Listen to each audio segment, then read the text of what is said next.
బీఆర్ఎస్లో నుంచి ఎంతమంది ఎమ్మెల్యేలు బయటకు వస్తారు, ఎంతమంది ఎంపీలు బయటకు వస్తారు, ఎంపీలు అంటే లోక్సభ లేరు అనుకోండి, రాజ్యసభ, ఎంతమంది సీనియర్ నాయకులు బయటకు వస్తారు, కవిత వెంట నిలబడతారు, కవితది కరెక్ట్, కేసీఆర్ తప్పు అంటారు. అది ఇప్పుడు తేలాల్సింది.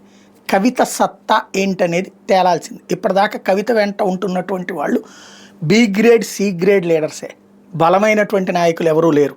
కాకపోతే జిందాబాదులు కొట్టేవాళ్ళు, నువ్వే మహారాణివమ్మ, నువ్వే దేవదూతవమ్మ, కేసీఆర్కి ఏం చేతబెట్ట కావట్లేదమ్మా, కేసీఆర్ తర్వాత నువ్వేనమ్మా నడపాల్సింది, మీ అన్నయ్య వేష్టమ్మా, వాళ్ళు వేష్టమ్మా అని వాళ్ళని పట్టించుకొని, అంటే కేటీఆర్ పట్టించుకొని, హరీష్ రావు పట్టించుకొని, సంతోష్ రావు పట్టించుకొని పార్టీనే నమ్ముకున్నటువంటి నాయకులు, చోటా నాయకులు ఎవరైతే ఉంటారో వాళ్ళు మాత్రమే కవిత వెంట ఉన్నారు.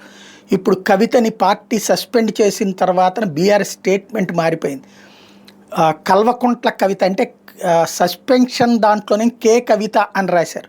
వాళ్ళ దీంట్లోనేమో ఆవిడది అదేదో సొంత ఇంటి పేరు రాసుకొచ్చారనమాట. దాన్ని బట్టి ఏంటనేది అర్థమవుతుంది. ఇక పార్టీ పరంగా డిసైడ్ అయిపోయారు. మరి ఇప్పుడు కవిత వెంట ఎవరుంటారు అన్న దాని మీదన ఆవిడ రాజకీయ భవిష్యత్తు ఆధారపడి ఉంటుంది.